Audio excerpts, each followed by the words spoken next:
Pernahkah kalian berpikir apakah cara batuk atau bersin kalian sudah benar? Apakah seperti ini? Atau seperti ini? Atau seperti ini?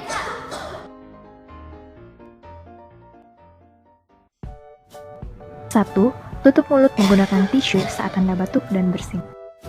Buang bekas tisu itu dan jangan lupa cuci tangan. 2. Gunakanlah masker saat Anda batuk dan bersin. 3. Jika tidak ada masker ataupun tisu, tutup mulut dengan lengan bagian dalam saat Anda batuk dan bersin.